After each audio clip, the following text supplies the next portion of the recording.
Hello students, आज हम 12वीं क्लास की थर्ड पोइम है उसको हम पढ़ने वाले हैं और पोइम का नाम है a things of beauty, written by John Keats. A thing of beauty यानी जो कोई भी वस्तु हमारे इस नेचर के अंदर आपको दिखाई देती है उसकी सुंदरता का वर्णन किसके द्वारा किया गया है? जॉन केट के द्वारा किया गया है। तो जॉन केट जो पोइट है वो एक रोमांटिक पोइट है जिसने हमेशा जो नेचर्स है उससे संबंधित वस्तु का वर्णन करने पर जोर दिया है। सबसे पहले हम जॉन केट के बारे में जानते हैं। जॉन केट कौन थे, कब इनका जन्म हुआ, कब डेथ हुई? तो जॉन केट है, उनका जो जन्म हुआ है वो 1795 को और डेथ हुई है 1821 को। देखिए इसका जो टाइम पीरियड ऑफ लाइफ है वो बहुत ज़्यादा शॉर्ट रहा है, यानी मात्र वो 26 साल के लिए उन्होंने अपने जीवन को जिया और इस 26 साल के जीवन के अंदर उन्होंने बहुत सारी जो पोइम है वो नेचर के ऊपर उन्होंने लिखी और आज उनका नाम एक फेमस पोइट के अंदर लिया जाता है। जॉन कीट was a British romantic poet. British यानी अंग्रेज था ये और रोमांटिक पीरियड के समय ये पोइट रहा था। Although train to be a surgeon, हालांकि उन्होंने ट्रेनिंग ली थी किस चीज़ की? सर्जन की, यानी वो एक सर्जन था, एक पोइट तो वो कभी नहीं था। Keats decide to devote himself, अब कीट ने निर्णय लिया कि वो अपने आप को डिवोट कर देगा। किस चीज़ के ऊपर डिवोट कर देगा? यानी पूर्ण रूप से लगा देगा। किस चीज़ पर लगा देगा? वोली टू पोइट्री, यानी पोइट्री लिखने में लगा देगा। किट्स सीक्रेट, किट्स के जो गुप्त राज थे वो क्या थे? हिज पावर टू स्वे एंड डिलाइट द रीडर, यानी उसके अंदर एक पावर थी कि वो जो रीडर है उसको अपने साथ बांध पाता था। डिलाइट द रीडर्स, और रीडर्स को क्या प्रदान करता था? वो खुशी प्रदान करता था अपने पोइम्स के through. Lies primarily in his gift for perceiving the world, perceiving the world, यानी इस समाज के अंदर वो अपने आप को एक उपहार मानता है। एंड लिविंग हिज मूड्स, और अपना जो मूड है, एंड लिविंग हिज मूड यानी अपना जो मूड है उसको पूरी तरीके से जीता था। And aspiration in term of language, यानी अपनी भाषा के अंदर वो अपनी चीज़ों को रखता था। The following is an excerpt from his poem, अच्छा कुछ पोइम्स हैं उनकी जो बहुत ज़्यादा पॉपुलर्स रही, जिनके थ्रू वो अपने विचारों को रखता है हमारे सामने। और कौन कौन सी वो पोइम्स हैं? पोइम है आपकी एंडीमियंस ए पोइटिक रोमांस, ये पोइम का नाम है पूरा। The poem is based on Greek legend, जो पोइम है वो पूरी तरह से ग्रीक जो इतिहास है उसके ऊपर लिखी हुई है, साहित्य के ऊपर लिखी हुई है। In which Endymion a beautiful young shepherd, अच्छा सैफर्ड किनको कहा जाता था?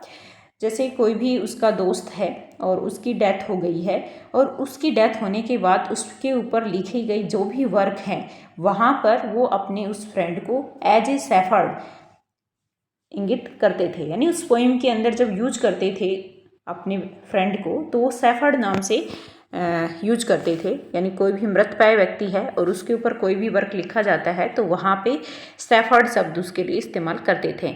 And poet who lives on Mount Latmos, यानी एक ऐसा पोइट, ऐसा कवि जो माउंट लेटमोस के आसपास रहता था। Had a vision of Cynthia, और वो सिंथिया जो एक शहर है उसके विजन को देखता है। द मून गोडेस, और साथ में जो मून गोडेश है यानी मून की जो देवी है उसको भी, यानी चांद की जो चांदनी है और उसकी जो देवी है उसको भी एनहेंस करता है।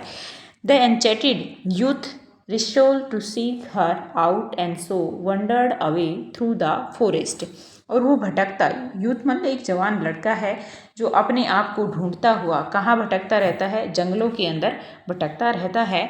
एंड डाउन अंडर द सी, और नीचे समुद्र के मतलब समुद्र के नीचे भी जाकर वो उनको ढूंढता है। अब हम पोइम की तरफ आते हैं कि पोइम के अंदर किन चीज़ों का वर्णन किया गया है। ए thing of beauty is a joy for ever, क्या कहना चाह रहा है राइटर कि किसी भी वस्तु की सुंदरता is a joy for ever, Joy मतलब खुशी, आनंद प्रदान करती है। फॉर एवर यानी हमेशा के लिए, यानी किसी भी वस्तु की सुंदरता हमें हमेशा के लिए आनंद प्रदान करती है। इट्स लवलाइनेस, इट्स लवलाइनेस मतलब उसकी सुंदरता इंक्रीज बढ़ती जाती है। It will never pass into nothingness, यानी वो कभी भी नहीं बदलेगी। किस चीज़ में नहीं बदलेगी? नथिंगनेस, यानी ना के अंदर तो कभी नहीं बदलेगी। क्या नहीं बदलेगी? द थिंग्स ऑफ ब्यूटी, कि किसी भी वस्तु की सुंदरता है, अगर उसको सुंदरता प्राप्त हुई है किसी भी वस्तु को, तो वो कभी भी नए में नहीं बदलेगी। But will keep a bower quiet for us, will keep रखेगी, क्या रखेगी? A bower quiet, bower quiet मतलब किसी भी पेड़ के नीचे जो ठंडी छाया वाला स्थान होता है उसको बोअर क्वाइट बोलते हैं, बल्कि वो हमें प्रदान करेगी। यहाँ पर आप एक पेड़ को ही इमेजिनेशन लीजिए कि संसार में भगवान के द्वारा बनाई गई एक वस्तु पेड़ है, ठीक है। तो पेड़ हमें क्या प्रदान करता है, क्या प्रदान करेगा? एक शांतिपूर्ण शीतल छायाओं से भरपूर स्थान फॉर अस, हमारे लिए, एंड ए स्लीप, और एक ऐसी नींद फुल ऑफ स्वीट ड्रीम। भाई आप जब छाया के नीचे सोते हैं तो आपको जो नींद आती है वो कैसी होती है? बड़ी ही सुहानी होती है। तो उसी सुहानी नींद को राइटर ने किस नेम से इंगित किया है? फुल ऑफ स्वीट ड्रीम्स, यानी वो जो नींद है वो किससे भरी हुई होगी? मीठे मीठे सपनों से। And health and quite breathing, quite का मतलब शांत, हेल्थ यानी जो हमारा स्वास्थ्य है, और जो हमारी शांत जो सांसें हैं वो भी क्या होंगी? बिल्कुल प्योर होंगी। देयरफॉर, इसलिए, ऑन एवरी मोरो, मोरो का मतलब यहाँ पर मॉर्निंग, सुबह की तरफ इशारा किया गया है कि हर सुबह are we reading a flowery band to bind us to the earth, यानी हर सुबह हम क्या करते हैं? रीडिंग मतलब बनाते हैं, ए फ्लोवरी बैंड फूलों की माला बनाते हैं, टू बिंड का मतलब बांधना, गूंथना, फूलों को गूंथना, अस टू द अर्थ यानी पृथ्वी के ऊपर हम फूलों की जो माला है वो हर रोज सुबह बीनते हैं यानी गूंथते हैं। नेक्स्ट है spite of despondence of the inhuman death, spite of despondence, despondence मतलब विनाश की तरफ इशारा है कि विनाश के बावजूद, स्पाइट मतलब बावजूद, विनाश के बावजूद भी, ऑफ द इनह्यूमन डेथ, अमानवीय कृत्यों के बावजूद भी। भाई मानव क्या कर रहा है इस प्रकृति के लिए?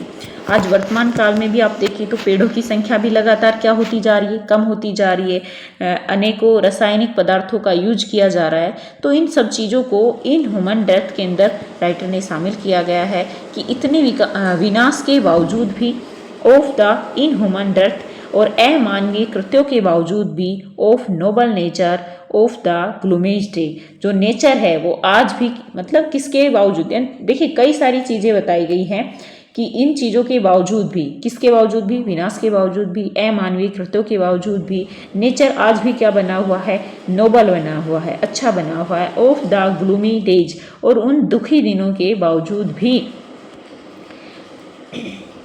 Of all the unhealthy and our darken way, किन किन के बावजूद? अनहेल्दी यानी अस्वस्थ कारी हवाओं के बावजूद भी, आवर डार्कन वे, और बहुत ज़्यादा अंधकारमयी रास्तों के बावजूद भी, made for our searching, yes in spite of all. अब कह रहा है कि तब भी हमारी जो सर्चिंग है, हमारी जो खोज है वो बनी हुई है। अब कह रहे हैं कि जो ह्यूमन है ना, उनकी जिज्ञासाएं कितनी बढ़ रही है। राइटर किसकी तरफ इशारा कर रहा है?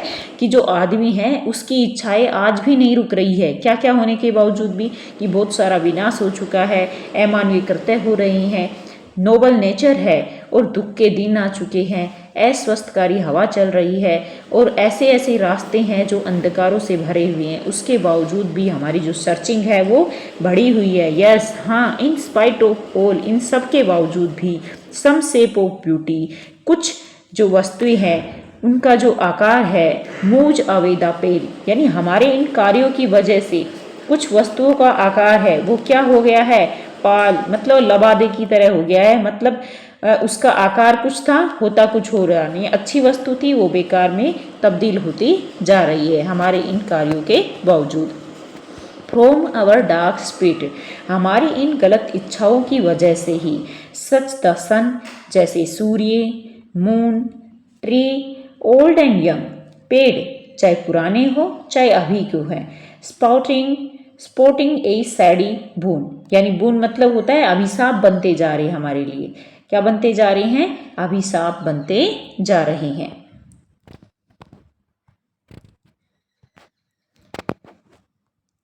4 सिंपल सीप। यहाँ तक अपनी पोइम को एक बार दोबारा देखते हैं। ए थिंग्स ऑफ ब्यूटी यानी किसी भी वस्तु की सुंदरता is a joy for ever, हमेशा के लिए क्या प्रदान करती है, आनंद। इट लवलाइनेस उसकी सुंदरता इंक्रीज बढ़ती जाती है। It will never pass into nothingness यानी कभी भी ना के अंदर नहीं बदलेगी। बट विल कीप बल्कि वो रखेगी। ए बोअर क्वाइट फॉर अस हमारे लिए एक शांतिपूर्ण स्थान है वो रखेगी। एंड ए स्लीप और एक ऐसी नींद फुल ऑफ स्वीट ड्रीम मीठे मीठे सपनों से भरी हुई। हेल्थ स्वस्थकारी। एंड क्वाइट ब्रीथिंग शांति से भरी हुई सांसें। देयर फोर इसलिए ऑन एवरी मोरो मतलब मॉर्निंग यानी हर मॉर्निंग आर वी रीथिंग हम बुनेंगे। ए फ्लोवरी बैंड फूलों से बनी हुई माला। ऑफ बिंड मतलब गूथेंगे। अस टू द अर्थ इस पृथ्वी के ऊपर। क्यों गूथेंगे, क्या क्या होने, स्पाइट ऑफ डिस्पोंडेंस इतने विनाश के बावजूद भी। ऑफ इनह्यूमन डेथ अमानवीय कृत्यों के बावजूद भी। ऑफ नोबल नेचर नेचर है वो आज भी अच्छा बना हुआ है। ऑफ द ग्लूमी डेज हमारे इन दुखों के दिनों के होने के बावजूद भी। ऑफ ऑल अनहेल्दी सब कुछ अस्वस्थकारी होने के बावजूद भी। एंड आवर डार्कन वेज अंधकारमयी रास्तों के बावजूद भी। Made for all our surrounding हमारी जो खोज है आज भी बनी हुई है। यस हाँ, इन स्पाइट ऑफ ऑल इन सब के बावजूद भी।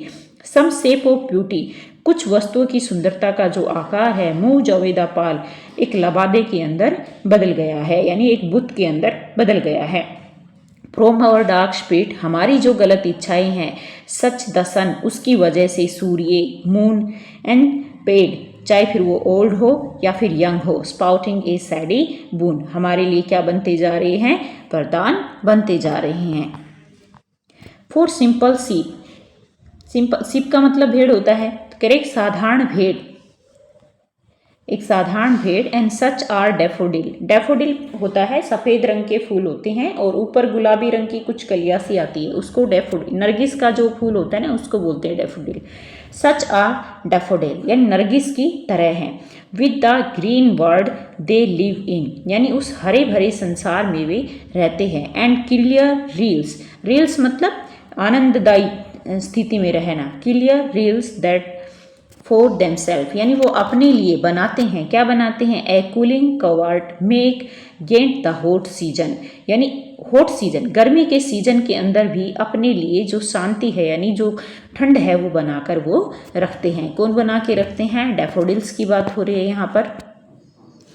द मिड फॉरेस्ट ब्रेक जंगल के बीच में। ब्रेक्स मतलब रुकना। Rich with a sprinkling of fair musk rose blooms वह खिलता है। अच्छा, मस्क रोज एक फूल का नाम है। कह रहे हैं कि जंगल के बीच में वो फूल खिलता है और तब खिलता है तो क्या क्या होता है। And such too is grandeur of the dooms मतलब जो कब्र है वहाँ तक उनकी जो ग्रैंडियर मतलब जो विस्तृत सुगंध है वो जाती है। वी हैव इमेज्ड यानी हम ये इमेज करते हैं, ये कल्पना करते हैं। फॉर द माइटी डेड अब ये माइटी डेड शब्द है वो किन लोगों के लिए यूज हुआ है, यानी जो हमारे शहीद होते हैं ना, देश की रक्षा के लिए शहीद होने वाले लोग उनके लिए यूज किया गया है कि वी हैव इमेज। भाई फूलों को कहाँ कहाँ यूज किया जाता है, कब्र के अंदर भी यूज किया जाता है और जो हमारे शहीद है उनके ऊपर भी हम यूज करते हैं। ओ लवली टेल्स और वो जो माइटी डेड्स हैं यानी जो शहीद हैं उनकी जो प्यारी प्यारी कहानियाँ हैं। एंड वी हैव हियर्ड जो हम सुनते हैं, रीड पढ़ते हैं। And endless fountain of immortal drink ऐसा लगता है कि जैसे हमने अमृतों का रस पी लिया हो। पोरिंग अनटू अस जो हमें हमारी सुरक्षा करता है। पोरिंग इनटू अस यानी हमारी सुरक्षा करता है। फ्रॉम द हेवन ब्रिंक यानी इस स्वर्ग यानी हमारी धरती को वो क्या बना गए हैं, स्वर्ग बना गए हैं। क्या करते हुए, रक्षा करते हुए, यानी जो दुष्ट लोग हैं उनसे रक्षा करते हुए हमारी पृथ्वी को हेवन बनाने के लिए, स्वर्ग बनाने के लिए उन्होंने अपने आप को क्या कर दिया है, पोर अनटू कर दिया है यानी नौछावर कर दिया है। तो ये थी अपनी पोइम। अगर इसमें कोई समस्या हो तो नीचे कमेंट बॉक्स के अंदर जरूर डालना और अगर आपको पसंद आया है वीडियो तो लाइक शेयर एंड सब्सक्राइब जरूर करें।